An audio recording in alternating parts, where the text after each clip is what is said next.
साथी सबैलाई नमस्कार है। अँ,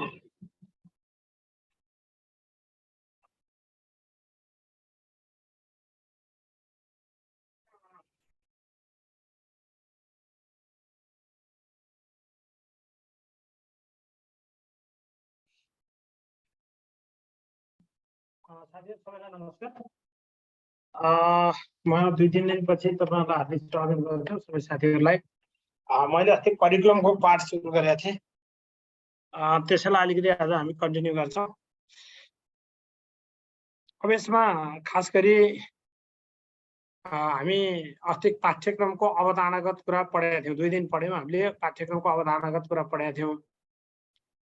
अहिले नेपालमा विद्यालय तहको पाठ्यक्रमको विकासक्रम के छ, वर्तमान अभ्यास के छ, अहिलेको पाठ्यक्रम के छ भन्ने कुरासँग सम्बन्धित भएर हामी छलफल गर्छौँ। अब यो हिसाबले बुझ्नु पर्यो। अब जस्तो देशभरि एउटा क्वेसन यहाँ हेर्नु होला, देशैभर एकै प्रकारको पाठ्यक्रम कहिलेदेखि लागू भयो? 2011, 2014, 2028, 2038। यो प्रश्नको उत्तर लगाउनुहोस् त। यो प्रश्नको उत्तर लगाउनुहोस् त।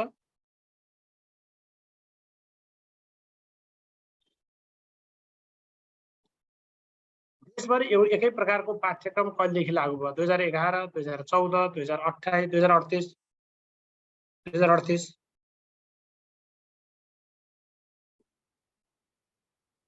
2038। लेख्नुभयो हाम्रो कुमारजीले, ग लेख्नुभयो सुरेन्द्रजीले।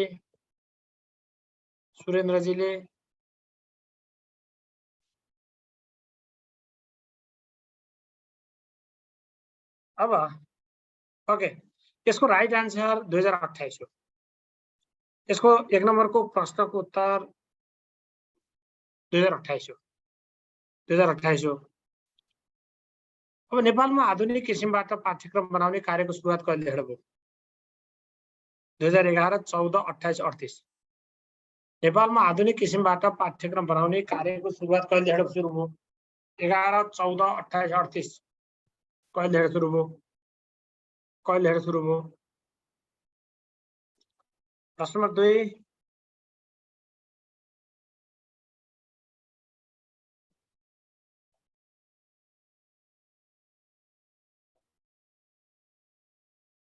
अब यसको राइट आन्सर भनेको 2014। कलेज अफ एजुकेसनको स्थापना 2013 सालमा भयो। कलेज अफ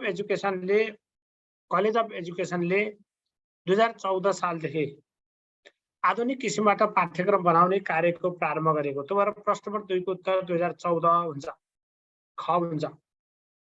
नेपालमा पाठ्यक्रम विकासका लागि अपनाइने चरण कतिवटा छन्? पाठ्यक्रम विकासका लागि अपनाइने चरण कतिवटा छन्? 5, 6, 7, 4। नेपालमा पाठ्यक्रम विकासका लागि अपनाइने चरण कतिवटा छन्? 5, 6, 7, 4। कतिवटा चरण छन् भनेर सोध्यो। 5, 6, 7, 4। पाठ्यक्रम विकासका लागि नेपालमा अपनाउने चरण कतिवटा छन्?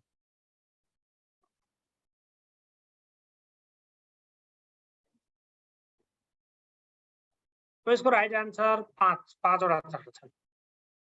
राइट आन्सर कतिवटा छन्? 5 वटा चरण छन् भनेर बुझ्ने। 5 वटा चरण छन् भनेर बुझ्ने। अब पाठ्यक्रम विकास सम्बन्धमा नीति निर्धारण गर्ने कार्य कसले गर्छ? पाठ्यक्रम विकास सम्बन्धमा नीति निर्धारण गर्ने काम कसले गर्छ? नेपाल सरकार, राष्ट्रिय पाठ्यक्रम विकास तथा मूल्याङ्कन परिषद, पाठ्यक्रम विकास केन्द्र, शिक्षा विज्ञान तथा प्रविधि मन्त्रालय। पाठ्यक्रम विकास सम्बन्धमा नीति निर्धारण गर्ने काम कसले गर्छ?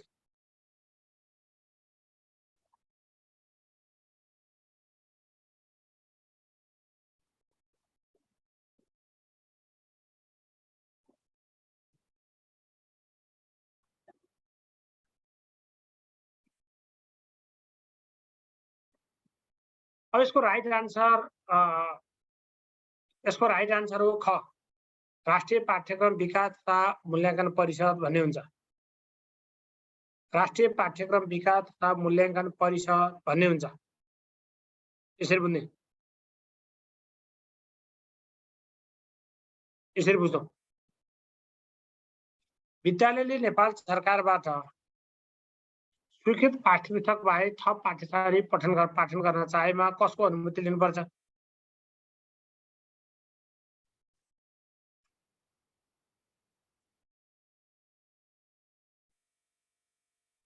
यसरी भन्नु पर्यो।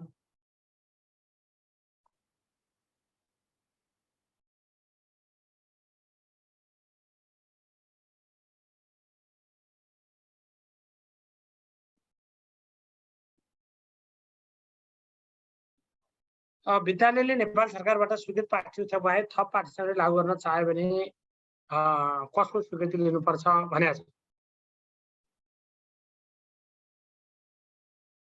यसको राइट आन्सर क।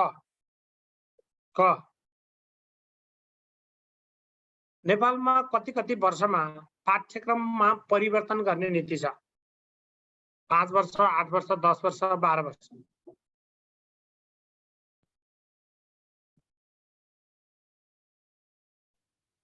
नेपालमा कति वर्षमा पाठ्यक्रममा परिवर्तन हुने गरेको छ?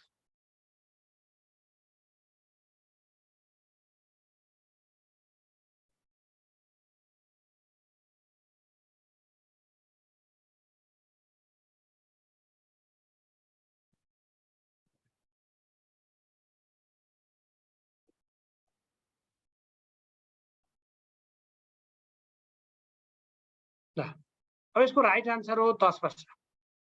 परिवर्तन 10 वर्षमा, परिमार्जन 5 वर्षमा, मूल्याङ्कन 5 वर्षमा, अध्यावधिक भन्यो भने हरेक वर्ष अध्यावधिक गर्ने कुरा छ। त्यो हिसाबले बुझ्नु पर्यो। थोरै अलिकति यसको हिस्ट्रिकल पार्ट त्यस्तो धेरै जान्न जरुरत त छैन।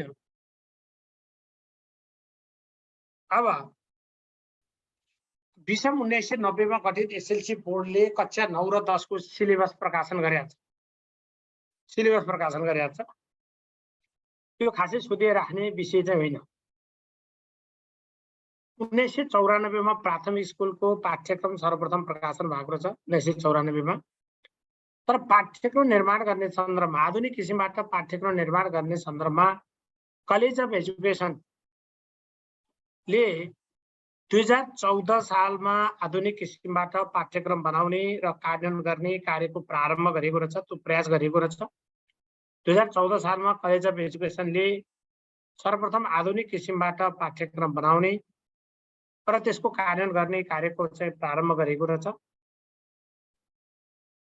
यो 2016 सालको कुरा अस्ति उसमा पनि आएको थियो, के अरे माविको आयोगमा पनि आएको क्वेसन हो। यो 2016 वैशाख 1 गतेदेखि लागू हुने गरी प्राथमिक स्कुलको पाठ्यक्रम सरकारी तवरबाट प्रकाशन भएको छ। 2016 साल वैशाख 1 गतेदेखि लागू हुने गरी प्राथमिक स्कुलको पाठ्यक्रम सरकारी तवरबाट प्रकाशन गरिएको रहेछ। 2018 मा शिक्षा मन्त्रालयमा पाठ्यक्रम हेर्ने छुट्टै एकाइको व्यवस्था भएको छ। तर 2028 को राशि प्रयोग पूर्व एउटै राष्ट्रिय पाठ्यक्रम तथा पाठ्यपुस्तक लागू हुन नसकेको भन्छ। र 2028 भाद्र 5 गते पाठ्यक्रम विकास केन्द्रको स्थापना भयो। पाठ्यक्रम विकास केन्द्रको स्थापना 2028 भाद्र 5 गते भयो। 28 भाद्र 5 गते पाठ्यक्रम विकास केन्द्रको स्थापना भयो। यो पाठ्यक्रम विकास केन्द्रको स्थापना कहिले भयो भन्यो भने 2028 भाद्र 5 गते। देशभरि एउटै पाठ्यक्रम लागू भएको पनि राशि प्रयोग पश्चात, राष्ट्रिय शिक्षा पद्धति योजना पश्चात चाहिँ लागू भएको। अब क्वेसन यहाँबाट नि सोध्छ, यो पाठ्यक्रम विकासका सैद्धान्तिक आधार कुन हुन्? सैद्धान्तिक र थप आधार भन्छ है। यो सैद्धान्तिक आधार र थप आधार हामी कसरी छुट्याउने भने, यो थप आधारमा सुझाव सिफारिसका कुराहरू छन्। सिफारिसका कुरा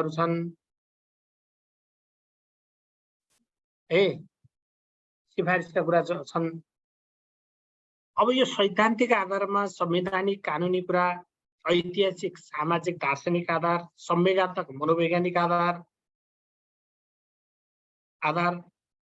भूमण्डलीय आधार, परम्परागत ज्ञान सिप अनुभवजन्य आधार, विकासका आधुनिक प्रविधिका यो घोक्न पर्दैन। सर्व हेरेर चाहिँ तपाईहरुले अलिकति ख्याल के गर्नु पर्यो भने कस्ता चाहिँ सैद्धान्तिक आधार कस्ता खालका रहेछन्, थप आधार कस्ता रहेछन् भनेपछि बुझिहाल्छ। यसरी बुझ्ने। प्रचलित नीति र समसामयिक मुद्दाले निर्दिष्ट गरेका आधार भनेपछि हाम्रो पाठ्यक्रम बनाउँदाखेरि खास गरी संवैधानिक, कानुनी, ऐतिहासिक, दार्शनिक, संवेगात्मक, मनोवैज्ञानिक, भूमण्डलीय यस्ता विषयहरूलाई सैद्धान्तिक आधारको रूपमा लिँदो रहेछ भनेर बुझ्ने।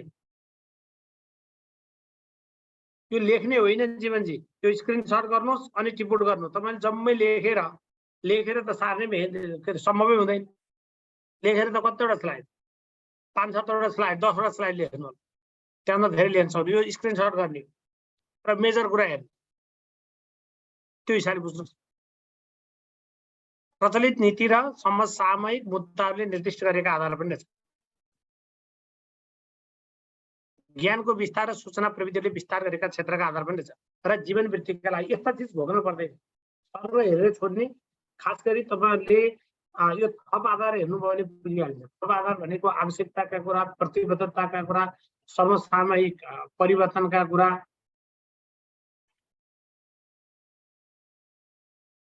यसरी बुझ्नु पर्यो।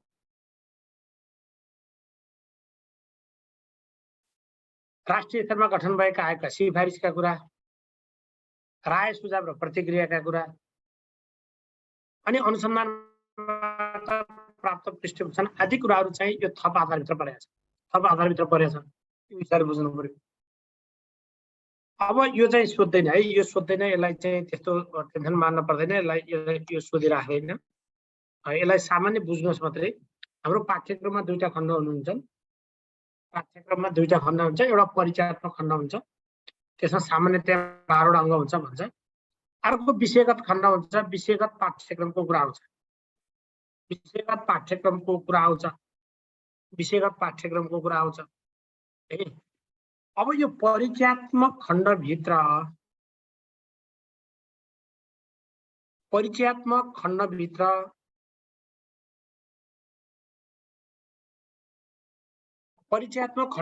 के छ भन्नुहुन्छ भने यो ओभरअल कुरा यसो छ। जस्तो परिचय, शिक्षाको राष्ट्रिय उद्देश्य, शिक्षाको संरचना, शिक्षाको माध्यम, पाठ्यक्रम ढाँचा र संरचना, तहगत सक्षमता, विषयगत पाठ्यक्रमका अङ्ग, पठन पाठन समयावधि, सिकाइ सहजीकरण प्रक्रिया, विद्यार्थी मूल्याङ्कन, पाठ्यक्रम मूल्याङ्कन र कार्यान्वयन योजना, यी कुरा चाहिँ यो परिचयात्मक खण्डभित्र यी विषयहरू हुन्छन्।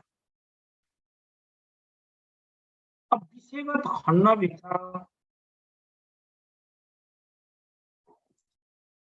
खास गरी 7वटा अङ्गहरू छन्। परिचय रहेछ, सम्बन्धित विषयको तहगत सक्षमता रहेछ, कक्षागत सिकाइ उपलब्धि, अनि विधा वा विषयवस्तुको क्षेत्र, क्रम र विस्तृतीकरण समेत, अनि त्यसपछि विषयगत एकीकरण र पृथकीकरणको संरचना भन्छ, सिकाइ सहजीकरणको प्रक्रिया र मूल्याङ्कन प्रक्रिया। यी चाहिँ विषयगत खण्डभित्र भएका विषयहरू।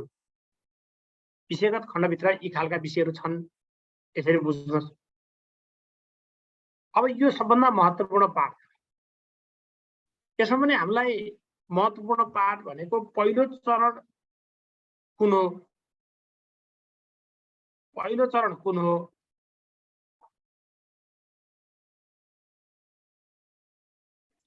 पहिलो चरण कुन हो, कतिवटा चरण छन् भनेर सोध्थ्यो। अनि त्यसपछि त्यो कसले के गर्छन् भन्ने कुरा ती तफसिलका विषयहरू।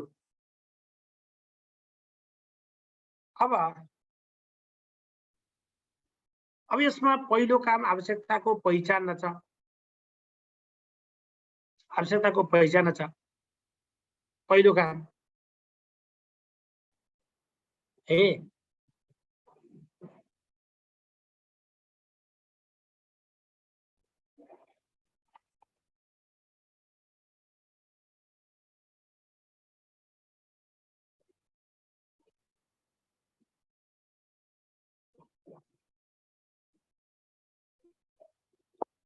अब नेपालमा पाठ्यक्रम विकासका चरण कतिवटा भन्यो भने 5वटा। तपाईँहरू झुकिन भन, हिल्ला टाबाका अनुसार 7वटा चरण, हिल्ला टाबाका अनुसार 7वटा चरण। नेपालमा पाठ्यक्रम विकासका चरण भन्यो भने 5वटा। यो दुईटा फरक कुरा हो। तर पहिलो चरण कुन भन्दा आवश्यकताको पहिचान दुवैमा। पहिलो चरण कुन हो भन्यो भने आवश्यकताको पहिचान, यो दुवैमा आवश्यकताको पहिचान। पहिलो चरण भनेको आवश्यकताको पहिचान, यो आवश्यकताको पहिचान पहिलो चरणभित्र पर्छ। नेपालमा पनि त्यही हो, हिल्ला दावाका अनुसार त्यही हो। भनेपछि पाठ्यक्रम विकासको पहिलो चरण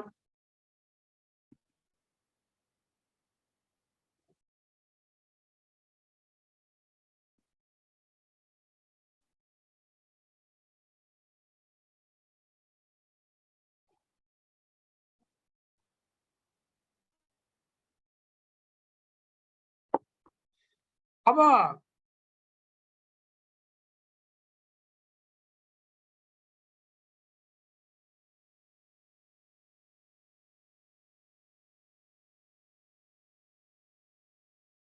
चाहिँ यसमा यो नीतिगत निर्णयको कुरा पर्दो रहेछ, पाठ्यक्रम विकासको कुरा पर्दो रहेछ।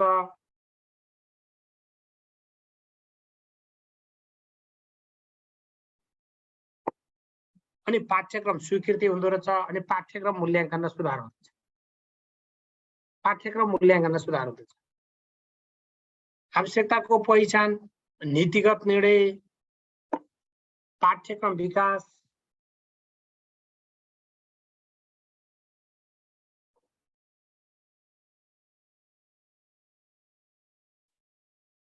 अनि पाठ्यक्रम स्वीकृति र पाठ्यक्रम मूल्याङ्कन सुधार। र यो पाठ्यक्रम विकासका काममा के काम गरिँदो रहेछ, प्रक्रियागत हिसाबले एउटा विकास कार्यदलको बन्दो रहेछ, अनि त्यसले शिक्षा मस्यौदा बनाउँदो रहेछ।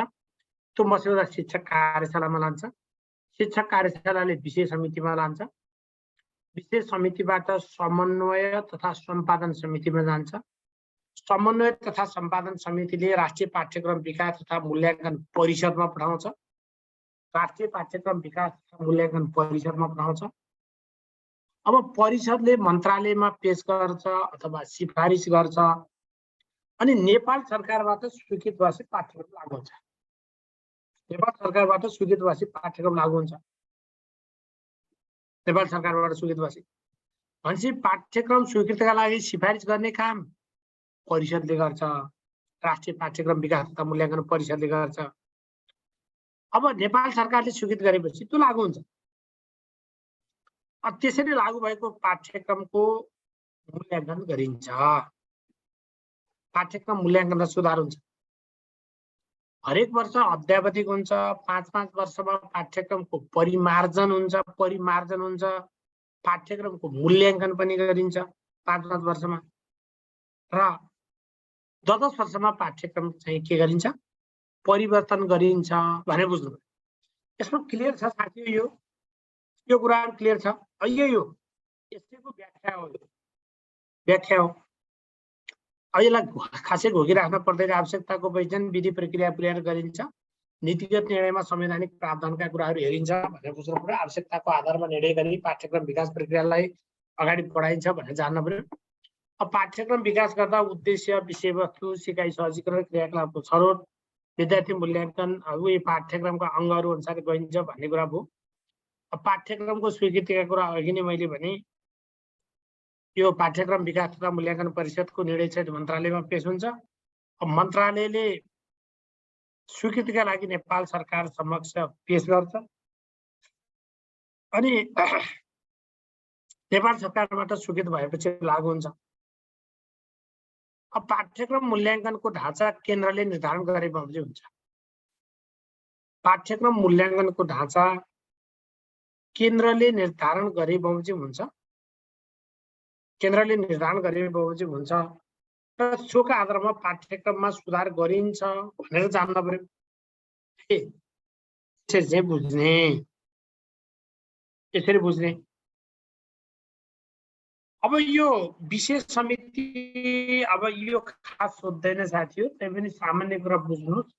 विशेष समिति 9 सदस्य हुन्छ, 9 जना सदस्य हुन्छन्, त्यसले विषयवस्तुगत वैधता हेर्छ। त्यहाँ शिक्षा मन्त्रालयले मनोनित गरेको सम्बन्धित विषयको विशिष्ट विद्वान वा प्राध्यापक सदस्य हुन्छन्।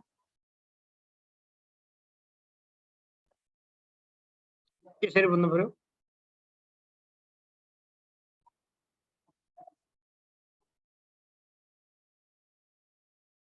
अब समन्वय तथा सम्पादन समिति त्यो पाठ्यक्रम विकास केन्द्रको प्रमुखको अध्यक्षतामा हुन्छ। पाठ्यक्रम विकास केन्द्रको प्रमुखको अध्यक्षतामा हुन्छ समन्वय तथा सम्पादन समिति। यसले पाठ्यक्रमको एकरूपता हेर्छ, भाषा सम्पादन हेर्छ, लम्बी र समतलीय सम्बन्ध हेर्छ, त्यसमा समन्वय गर्ने काम गर्छ र यसले पाठ्यक्रमको परिमार्जन र अद्यावधिक गर्ने काम यसैले टुङ्ग्याउँछ। यसरी बुझ्नुपर्छ, यसरी बुझ्ने, यसरी बुझ्नु पर्यो।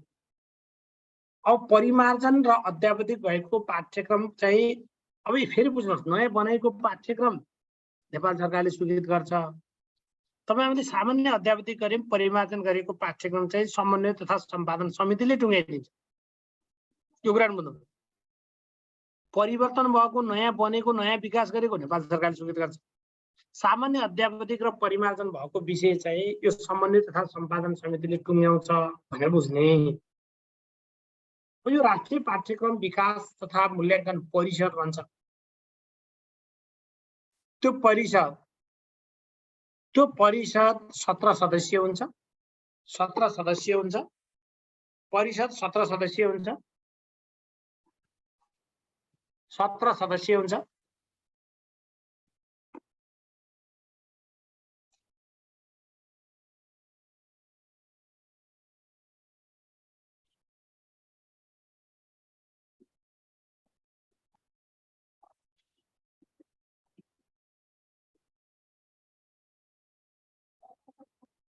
अब यसले पाठ्यक्रम पाठ्यपुस्तक निर्माण गर्ने सम्बन्धमा नीति निर्माण गर्ने काम गर्छ।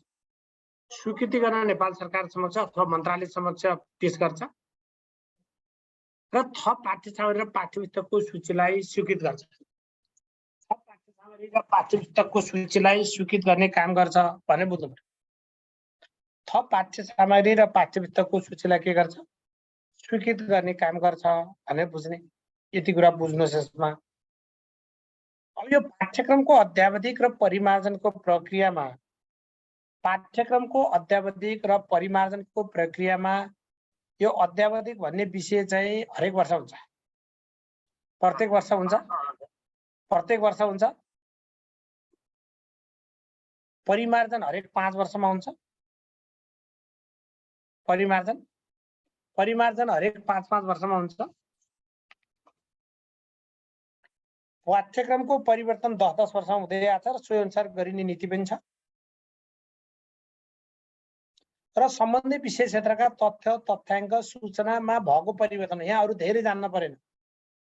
त्यो परिमार्जन परिवर्तन अद्यावधिक यो धेरैचोटि कुरा गरियो, त्यही कुरा हो।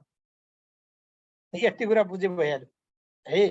यसै चाहिँ हेर्नुहोस्, अब अघि नै आइसकेको छ परिवर्तन र विकास भएको पाठ्यक्रम चाहिँ नेपाल सरकारबाट स्वीकृत हुन्छ भन्ने कुरा।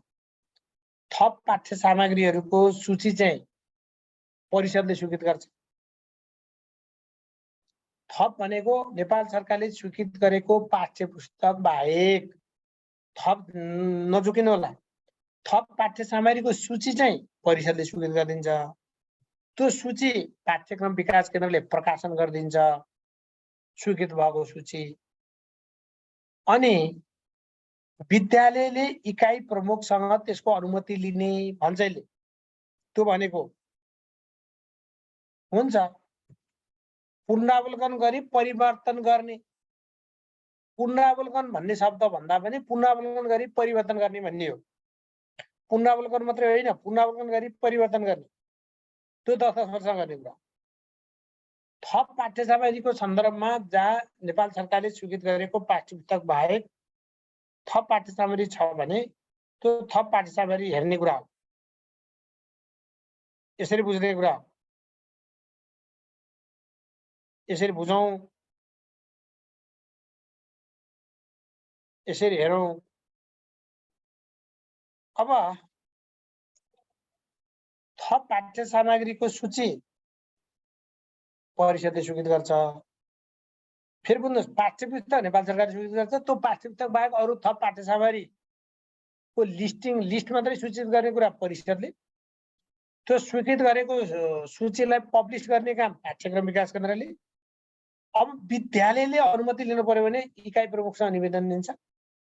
इकाइ प्रमुखले त्यो स्कुलले मागेको पाठ्य सामग्री यदि पाठ्यक्रम विकास केन्द्रले निकालेको जुन सूचीमा उसले मागेको जस्तो भुडी पुराण प्रकाशनको, मकालु प्रकाशनको कक्षा 5 को गणित यदि त्यो सूचीमा रहेछ, एउटा स्कुलले माग्यो भने त्यो सूची हेर्छ, रहेछ भने स्कुललाई पढाउ त नि भनेर छ भनिदिन्छ।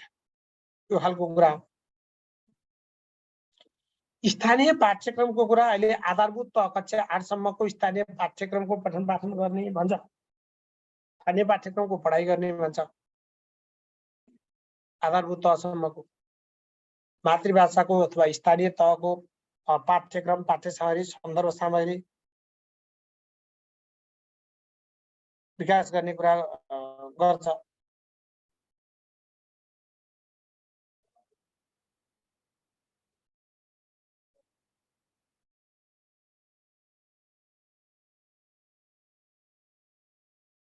अब यसरी बुझ्नु पर्यो। त्यसैले स्थानीय तहले आधारभूत तहमा मातृभाषाको पाठ्यक्रम, पाठ्य सामग्री तथा सन्दर्भ सामग्री विकास गर्न सक्छ। यो खालको विषय चाहिँ हामीले बुझ्नु पर्यो। अब स्थानीय पाठ्यक्रम, पाठ्य सामग्रीको विकास परिमार्जनको कुरा, यो कुरा चाहिँ स्थानीय तहले गर्ने रहेछ भनेर बुझ्नुहोस्, यति बुझ्नुहोस्। अब हामीसँग राष्ट्रिय पाठ्यक्रम प्रारूप छ। त्यो राष्ट्रिय पाठ्यक्रम प्रारूपको बारेमा छुट्टै पर्छमा त्यसमा त्यति धेरै टेन्सन लिनु पर्यो। तर यो ऐतिहासिक कुरा, यो कहिले कहिले आयो भन्ने कुरा चाहिँ महत्त्वपूर्ण छ। कहिले कहिले आयो भन्ने कुरा चाहिँ महत्त्वपूर्ण छ। जस्तो राष्ट्रिय पाठ्यक्रम प्रारूप सर्वप्रथम स्वीकृत भएको 63-10-25 मा 63-10-25 मा सर्वप्रथम स्वीकृत भयो। 71-33 मा पहिलोचोटि परिमार्जन भयो। 71-33 मा। अब त्यसलाई खारेज गरेर राष्ट्रिय पाठ्यक्रम प्रारूप 2076 ल्यायो। 2076-25 मा राष्ट्रिय पाठ्यक्रम प्रारूप स्वीकृत भएको छ। 76-25 मा राष्ट्रिय पाठ्यक्रम प्रारूप ल्याएको छ। त्यसले राष्ट्रिय पाठ्यक्रम प्रारूप 76-25 मा छ।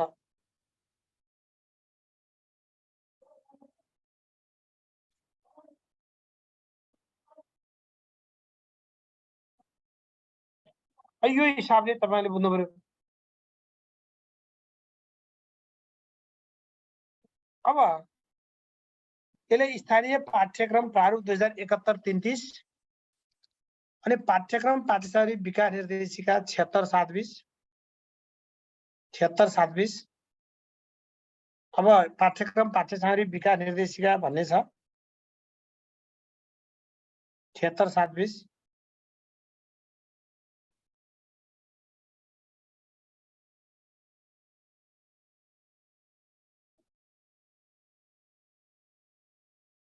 अब पाठ्यक्रम पाठ्यसामग्री विकास निर्देशिका 76-27 छ। स्थानीय पाठ्यक्रम विकास तथा कार्यान्वयन मार्गदर्शन मातृभाषा सहित छ 2076 छ।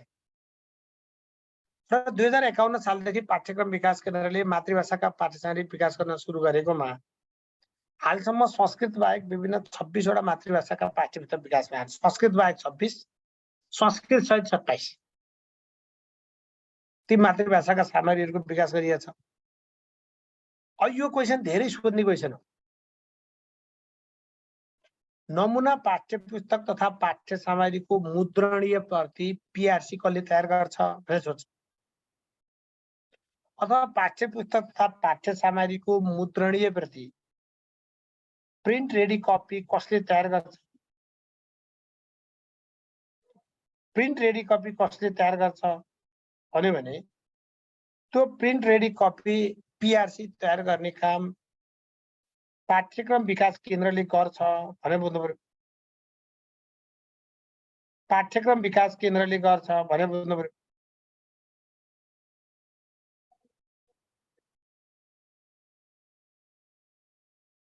पाठ्यक्रम विकास केन्द्रले गर्छ भनेर बुझ्ने है।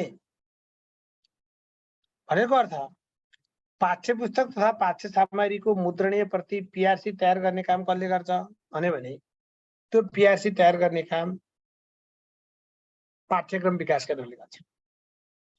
जनक शिक्षा सामग्री केन्द्रले त्यसलाई छपाई गर्छ, देशभर वितरण गर्छ। यति कुरा बुझे भइहाल्यो। अब अरू तलको कुरा त खासै मेजर कुरा छैन। त्यो निजी क्षेत्रलाई पनि प्रकाशन गर्न दिन सक्छ मन्त्रालयले। अनि पाठ्यक्रम परीक्षण र कार्यान्वयनका लागि परिषदको सिफारिसमा मन्त्रालयको स्वीकृति दिनुपर्छ परीक्षण र कार्यान्वयनका लागि। अनि त्यसपछि अब यो परीक्षण के अरे नयाँ प्रकाशन भएको पाठ्यक्रम, नयाँ विकास भएको पाठ्यक्रम, पाठ्य सामग्रीको प्रबोधीकरण गर्ने भन्छ। त्यसको बारेमा जानकारी गराउने काम 1 महिनाभित्र गर्नुपर्छ, 30 दिनभित्र, सही क्षेत्र प्रारम्भ भएको 30 दिनभित्र गर्नुपर्छ भन्छ नि।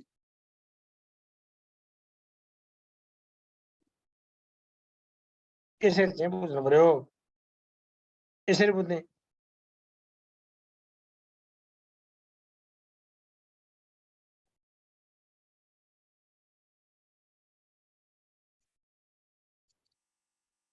अब विद्यालय तहको नयाँ पाठ्यक्रम ढाँचा भनेर बुझ्ने।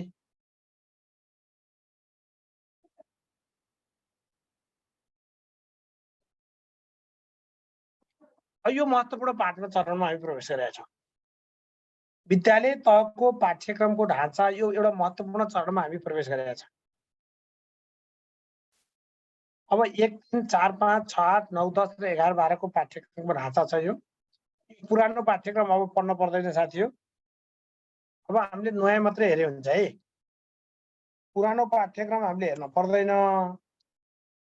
अब नयाँ पाठ्यक्रम मात्रै हेर्यो हुन्छ हामीले। अब अरू पाठ्यक्रम चाहिँ अब हामीसँग युज भइसके। अब विद्यालय शिक्षाको पाठ्यक्रम ढाँचा भनेको अहिलेको वर्तमान पाठ्यक्रम ढाँचा। यो 75/5/2 मा परिषदले स्वीकृत गरे हो। राष्ट्रिय पाठ्यक्रम प्रारूप 2076 अनुसार भन्यो भने पनि यही हो। आधारभूत पाठ्यक्रम 2076, कक्षा 1, 3, 4, 5, 2078, 4, 5, 2078, 6, 8, 2077, 9, 10, 2078, जेसुकै भन्नुहोस् अहिलेको पाठ्यक्रमको संरचना हो। यो धेरै जान्नुहोस्, कन्फ्युज भए सोध्नुहोस्, कन्फ्युज भए सोध्नुहोस्।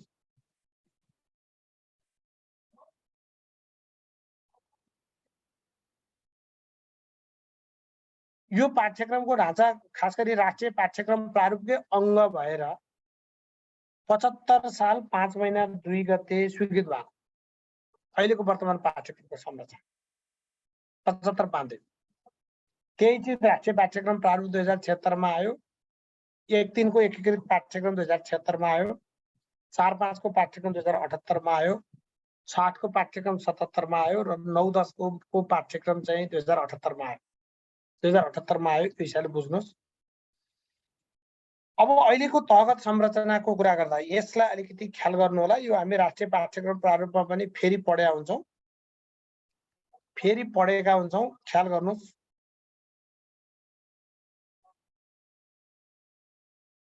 अहिले पूर्णाङ्क छैन सङ्गीताजी।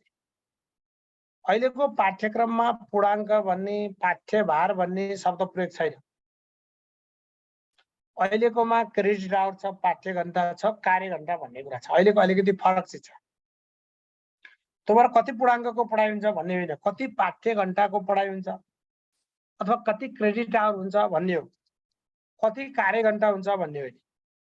अहिले नट पूर्णाङ्क, नट पाठ्यभार। अब यो तहगत संरचनाको कुरा गर्दा त्यो कुरा हामी पछि राष्ट्रिय पाठ्यक्रम प्रारूपमा पढ्छौँ। अब यसले पाठ्यक्रमको तहगत संरचनाको कुराहरू गरेका छ। यसले 3 तहको कुरा गर्छ। तपाईहरु नझुकिनु होला।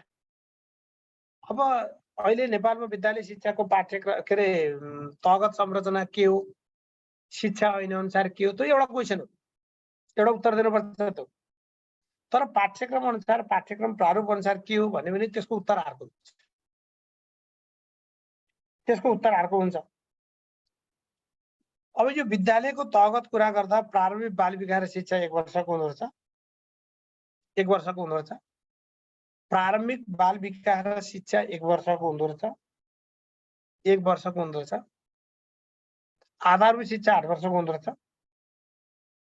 माध्यमिक शिक्षा 4 वर्षको हुँदछ। माध्यमिक शिक्षा 4 वर्षको हुँदछ। प्रारम्भिक बाल विकास शिक्षा 1 वर्षको। आधारभूत शिक्षा 8 वर्षको। माध्यमिक शिक्षा 4 वर्षको। त्यो हिसाबले पाठ्यक्रम अनुसार, राष्ट्रिय पाठ्यक्रम प्रारूप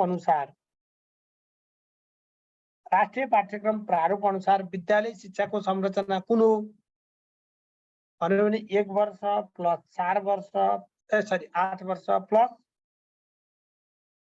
4 वर्ष।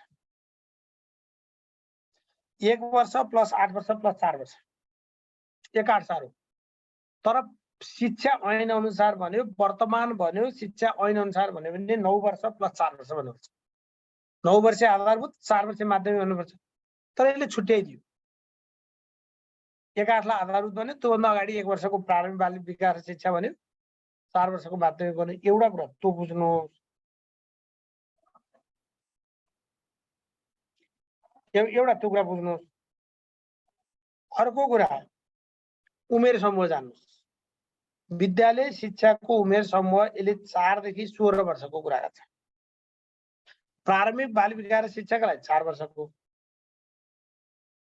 अब आधारभूत शिक्षाको भन्यो भने पाठ्यक्रम अनुसारै फेरि शिक्षा ऐन अनुसार त 4 देखि 12 वर्ष भन्छौँ हामी आधारभूत शिक्षाको विद्यालय उमेर समूह। तर यहाँ पाठ्यक्रम अनुसार भन्यो भने 5 देखि 12 वर्ष भन्नुपर्छ। माध्यमिक त भन्यो भने 13 देखि 16 वर्ष हुन्छ। अब यो त उमेरको कुरा भयो। तर एउटा मेजर कुरा हामीलाई के सुन्न सक्छ भन्दा सिकाइ क्षमता स्तरका आधारमा तह 1 देखि तह 5 सम्म राखेको छ।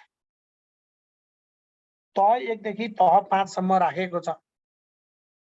सिकाइ क्षमता स्तरका आधारमा तह 1 देखि तह 5 राखेको छ।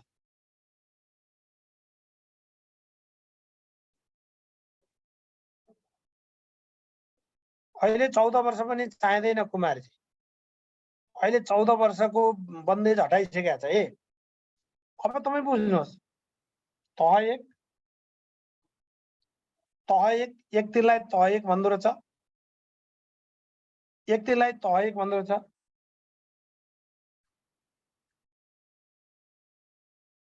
4/5 लाई तह 2 भन्दो रहेछ। 4/5 लाई तह 2 भन्दो रहेछ।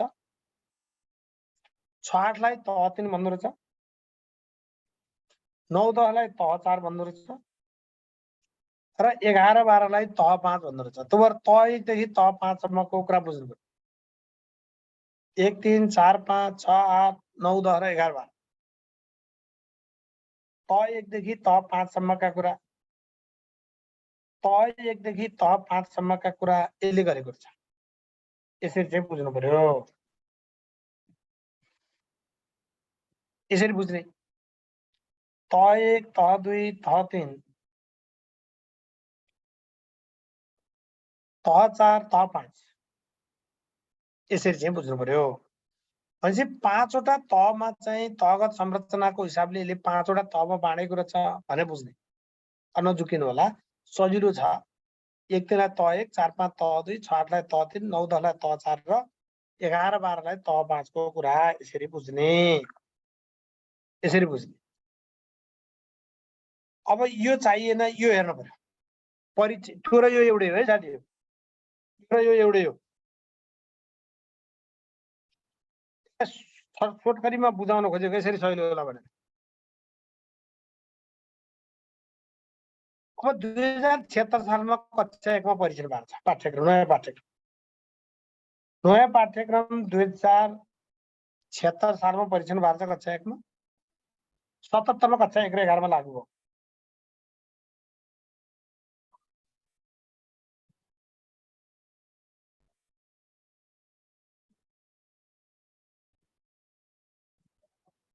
दुई 2076 सालमा कक्षा 1 मा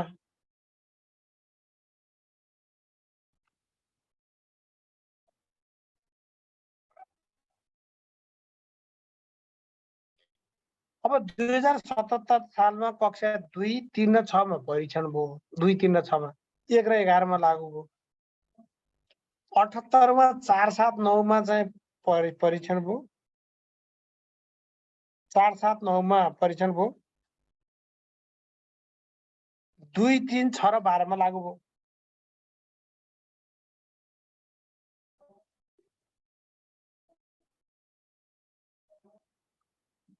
दुई 2079 मा कक्षा 5 मा परीक्षण, यो शैक्षिक सत्रमा 5 मा परीक्षण हुँदैछ, 4, 7, 9 मा लागू भयो नयाँ।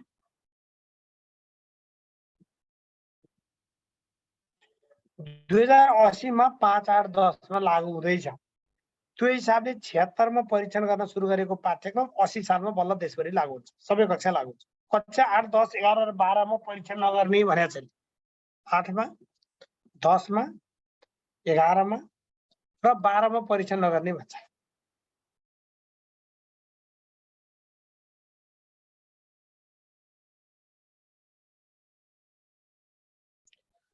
कक्षा 8, 10, 11, 12 मा यसले परीक्षण गर्ने भन्छ, परीक्षण नगर्ने भन्छ। भनेपछि 76 मा 1 मा परीक्षण भयो, 1 र 11 मा 77 मा लागू भयो, 77 मा 2, 3, 6 मा परीक्षण भयो, त्यो 78 मा 2, 3, 6 अनि 12 मा लागू भयो। 78 मा 4, 7, 9 मा परीक्षण भयो, 4, 7, 9 मा 79 मा लागू भयो, 79 मा 5 मा परीक्षण भयो, 80 मा 5, 8, 10 मा चाहिँ भयो लागू। यो हिसाबले बुझ्नु पर्यो। अब अहिलेको पाठ्यक्रमको संरचना धेरै मेजर कुरा बुझ्नुहोस्। अहिले पूर्णाङ्क र पाठ्यभार हुँदैन भनेर बुझ्नु पर्यो।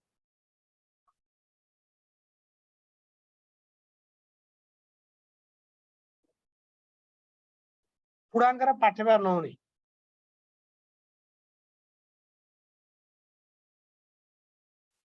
अब अहिले पूर्णाङ्क र पाठ्यभार हुँदैन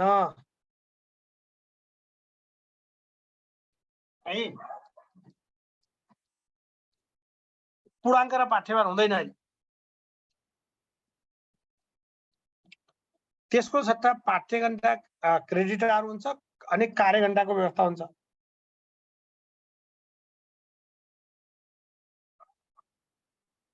यसरी बुझौँ।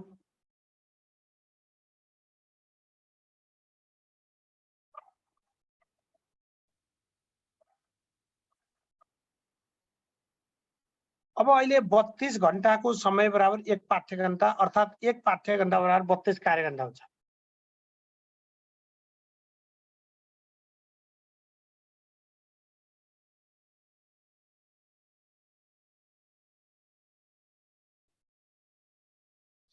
अब 1 दिनमा वार्षिक 26 पाठ्यघण्टा, ध्यान दिनुहोस् है। अब तपाईलाई धेरै सोध्छ कति घण्टाको समय बराबर 1 पाठ्यघण्टा अथवा क्रेडिट आवर हुन्छ, यो धेरै सोध्छ।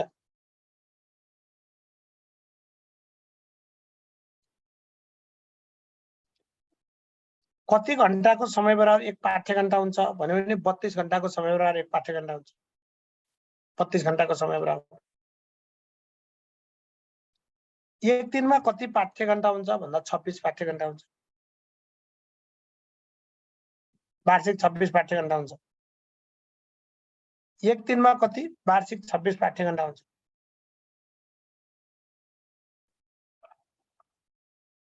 4 देखि 10 मा कति पाठ्यघण्टा हुन्छ भन्यो भने 32 पाठ्यघण्टा हुन्छ। 4, 10 मा 32 पाठ्यघण्टा हुन्छ, 32, 4, 10 मा। 11, 12 मा कति पाठ्यघण्टा हुन्छ, 27 देखि 32 पाठ्य। यो धेरै तपाईले जान्ने कुरा है। अब हाम्रो विवास पुरीजीले हालको स्कुल एज के हो भन्नुभयो। तपाईले कारण सोध्नुभयो भन्ने अनिवार्य तथा निशुल्क शिक्षा सम्बन्धी ऐनका कुरा गर्नुहुन्छ भने त्यसले 18 वर्षसम्मलाई विद्यालय उमेरसम्म भनेको छ। त्यो अनिवार्य तथा निशुल्क शिक्षा सम्बन्धी नियमको कुरा मात्रै हो। नत्र विद्यालय उमेरसम्म भनेको 4 देखि 16 वर्ष, 13 वर्ष। अनिवार्य तथा निशुल्क शिक्षा सम्बन्धी ऐन भन्यो भने बल्ल 18 वर्षसम्मको कुरा चाहिँ तपाईले बुझ्नुपर्छ। 11, 12 मा वार्षिक 27 देखि 32 पाठ्यघण्टा पढाइ हुने भन्छ। 27 देखि 32,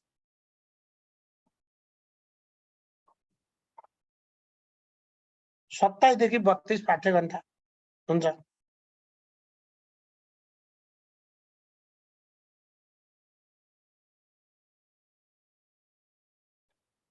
अब 11-12 मा 27 देखि 32 पाठ्य घण्टा पढाइ हुने कुरा गर्यो।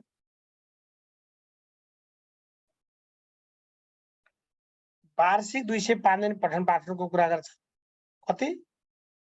वार्षिक 205 दिन पठन पाठन हुने। है विद्यालय उमेर समूहको कुरामा टेन्सन नलिनुहोस्। पाठ्यक्रम भने पनि शिक्षा होइन भने पनि त्यो 4 देखि 16 वर्ष हो। अनिवार्य तथा निःशुल्क शिक्षा सम्बन्धी के अरे नियमावलीले 18 वर्षसम्मलाई भनेको छ। यति कुरा बुझ्नु तपाईहरुले। 4 देखि 18 वर्षको कुरा भनेको छ, त्यति बुझ्नु। यसरी चाहिँ बुझ्ने। अब अहिले यसले 1 वर्षभरिमा कति दिन पठन पाठन हुने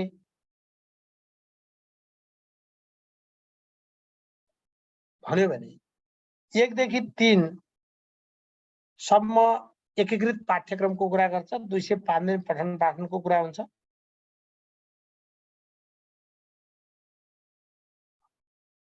दिन पठन पाठनको कुरा गर्छ। अब अहिले 1 वर्षभरिमा कति दिन पठन पाठन हुने भन्यो भने 205 दिन। 13 वर्ष विद्यालय शिक्षा हो साथी, नट 12 इयर्स। 1 वर्षको प्रारम्भिक बाल शिक्षा पछि 13 वर्षको। 1 दिनमा एकीकृत पाठ्यक्रम लागू गर्ने भन्छ। सामान्यतया अब 1 घण्टाको पिरियड हुन्छ भन्छ नि। 1 घण्टाको पिरियड हुन्छ अरे। 1 पिरियड बराबर 60 मिनेटको समय हुन्छ भन्छ। यही आधारभूत कुरा तपाईले यसमा जान्नु पर्यो। यसमा क्लियर छ साथीहरु? अब यहाँ राम थापाजीले एकीकृत पाठ्यक्रम बारेमा जानकारी पाएको भए हुन्थ्यो। यो पालो आउँदैछ किन आत्या? तल पाठ्यक्रमको संरचनागत कुरा पढाउन लाग्छ, पालो आउँछ नआत्तिनुस्। यो सबै सकिएपछि तपाईको एकीकृत पाठ्यक्रमको कुरा, स्थानीय पाठ्यक्रमको कुरा, राष्ट्रिय पाठ्यक्रम प्रारूपको कुरा पढ्छौं हामी। है बल्ल पाठ्यक्रमको संरचनागत कुरा हामी पढ्दै छौं, नआत्तिनुस्। अब यो प्रारम्भिक बाल शिक्षाको सन्दर्भमा तपाईले यसमा जान्न पर्ने विषय के छ भन्नुहुन्छ भने यो प्रारम्भिक बाल शिक्षामा 576 घण्टा, सिप सिकाइका लागि 576 घण्टा भन्छ। सिप सिकाइका लागि 576 घण्टा भन्छ। सिप सिकाइका लागि नजिकिनु होला। प्रारम्भिक बाल शिक्षामा सिप सिकाइका लागि कति समय पठन पाठन गर्ने भनेको छ भन्यो भने सिप सिकाइका लागि 576 घण्टा।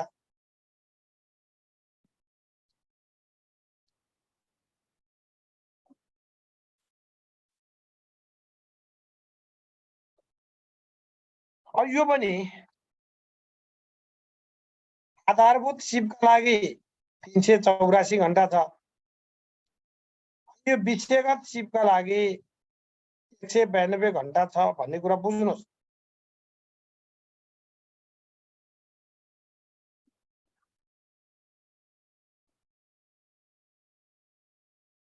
यो कुरा झुकिन भएन। यो जम्मा सिप सिकाइका लागि कति भन्यो भने 576 घण्टा सिप सिकाइका लागि। आधारभूत सिप सिकाइका लागि कति 384 घण्टा। विषयगत सिप सिकाइका लागि कति भन्यो भने 192 घण्टा भनेर बुझ्नु। र मनोरञ्जनका लागि 256 घण्टा वार्षिक समय दिने भन्छ। मनोरञ्जनका लागि 256 घण्टा दिने भन्छ। यो कक्षा प्रारम्भिक बाल शिक्षाको कुरा हो। प्रारम्भिक बाल शिक्षाको कुरा यसरी बुझ्नुस्। अब 1 दिनको पाठ्यक्रमको बारेमा हामी त्यति अलि धेरै पछि छलफल गर्छौं।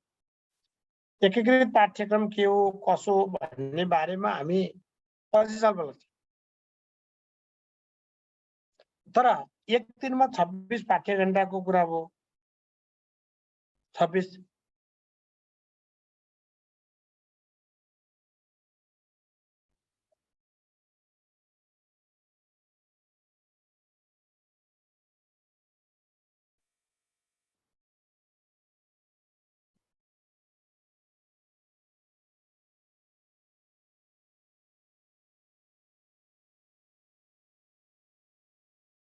त्यसलाई कार्य घण्टा लान पर्यो भने 32 ले गुणा गर्नुपर्ने छ भन्ने त बुझ्नुभयो। 32 कार्य घण्टा बराबर 1 पाठ्य घण्टा हुने रहेछ। त्यो भएर कुनै विषयको 5 पाठ्यघण्टा छ भने कार्यघण्टा निकाल्नु पर्यो भने 32 ले गुणा गरेर दिने, 4 छ भने 32 ले गुणा गरेर दिने, 3 भयो भने 32 ले गुणा गर्दै शीर्ष भइहाल्छ। अब प्राविमा 26 पाठ्यघण्टा पढाउने रहेछ। नेपालीको 5 पाठ्यघण्टा, स्थानीय विषयको 5 पाठ्यघण्टा, अङ्ग्रेजी र गणितको 4 पाठ्यघण्टा, अङ्ग्रेजी र गणितको 4 पाठ्यघण्टा, अनि त्यो हाम्रो सेरोफेरो बनाइदिएको छ। त्यो विज्ञान, स्वास्थ्य, शारीरिक, सामाजिक अध्ययन, साहित्य विकार र सृजनात्मक कलालाई मिलाएर हाम्रो सेरोफेरो बनाएको छ, त्यसलाई 8 पाठ्यघण्टा। यो हिसाबले अथवा 256 कार्यघण्टा बनाएको छ। यो एक दिनको केसमा भयो। यसको बारेमा हामी फेरि पनि हेर्छौँ। यो 4-5 को होइन मात्रै होइन, 4-8 को एउटै हो। 4 देखि 8 को एउटै हो। 4 देखि 8 में 32 पाठ्यघण्टा पढाइ हुन्छ।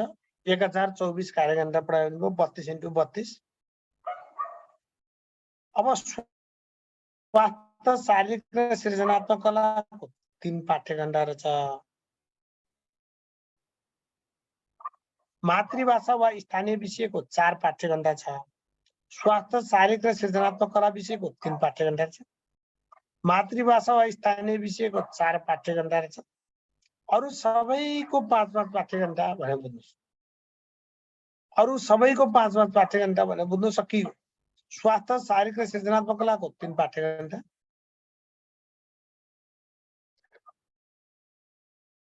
मातृभाषा र स्थानीय विषयको 4 पाठ्यघण्टा, अरु सबैको 5-5 पाठ्यघण्टा। यो 4 देखि 8 सम्मकै यही हो। यसरी बुझ्नु पर्यो।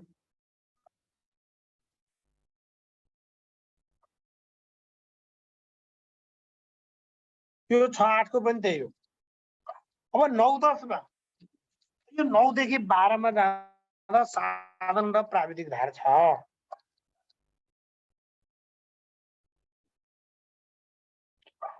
अब 9-10 मा 32 पाठ्यघण्टा भयो। अब चाहिँ 5 वटा अनिवार्य विषय हुन्छन्, 2टा ऐच्छिक विषय हुन्छन्। अब यतिन्जेल 6 वटा अनिवार्य विषय र 2टा ऐच्छिक विषय थिए। अब 5 वटा अनिवार्य विषय हुन्छन्, 2टा ऐच्छिक विषय हुन्छन्। सामाजिक र ऐच्छिक विषयलाई 4-4 पाठ्यघण्टा, अरूलाई 5-5 पाठ्यघण्टा भनेपछि हिसाब मिलिहाल्यो। सामाजिक र ऐच्छिक विषयलाई 4-4 पाठ्यघण्टा, अरु सबैलाई 5-5 पाठ्यघण्टा भनेपछि बुझिहाल्यो।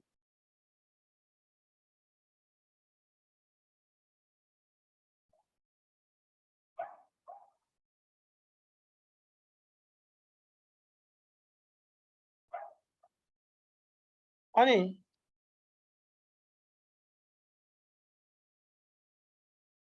11-12 को साधारणतर्फ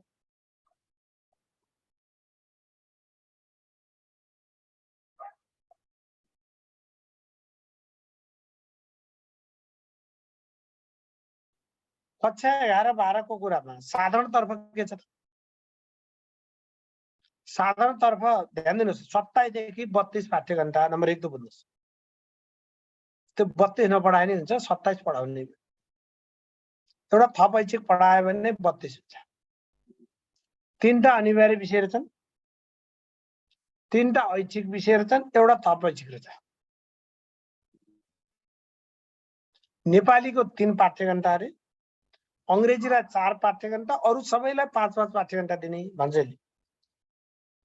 नेपालीलाई 3, अङ्ग्रेजीलाई 4, अरु सबैलाई 5-5 पाठ्यघण्टा भनेपछि हिसाब मिलिहाल्यो। 11-12 को पनि 11-12 को पाठ्यक्रमको ढाँचाले मिलिहाल्यो। यो भइहाल्यो। यसमा चाहिँ हामी खासै केही हेर्नु पर्दैन। सामाजिक अध्ययन र जीवनोपयोगी सिप अन्तर्गत पाठ्यघण्टाको आइसिटी सूचना प्रविधिको व्यवहारिक ज्ञान सिकाउने भन्छ। अब प्राविधिक धारतर्फ हेर्दा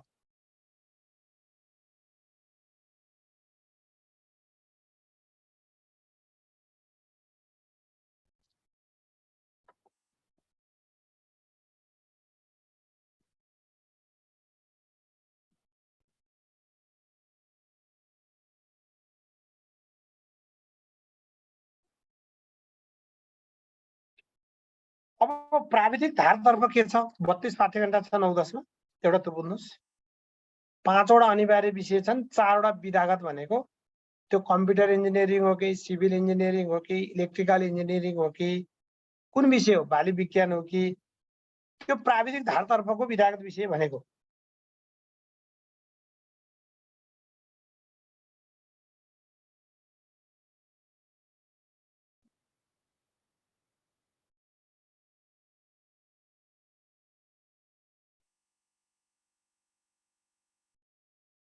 अब यसमा ठ्याक्कै के बुझ्नुहोस् भने अंग्रेजी र विधागत विषयलाई 4-4 पाठ्यघण्टा भनेर टिप्नुहोस्, अरू विषयलाई 3-3 पाठ्यघण्टा, सकिएको।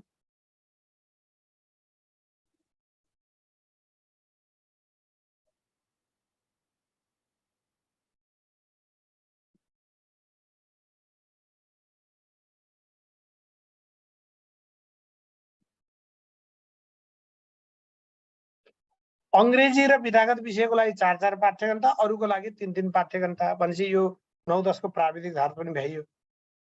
अब 11-12 को प्राविधिक धारमा 32 पाठ्यघण्टा, अरू साधारणमा 27 देखि 32 हुन्छ।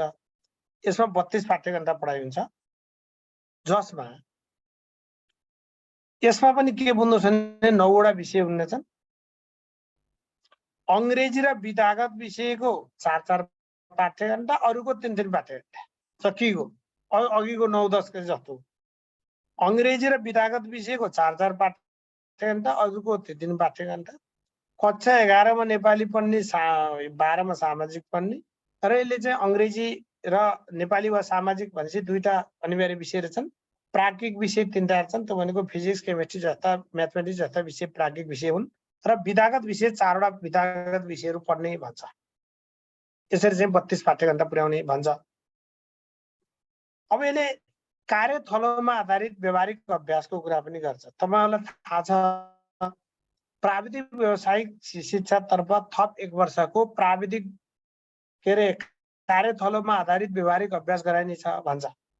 त्यो चाहिँ 37.5 पाठ्यघण्टा वा 1200 कार्यघण्टाको हुन्छ। यसरी चाहिँ बुझ्नु पर्यो।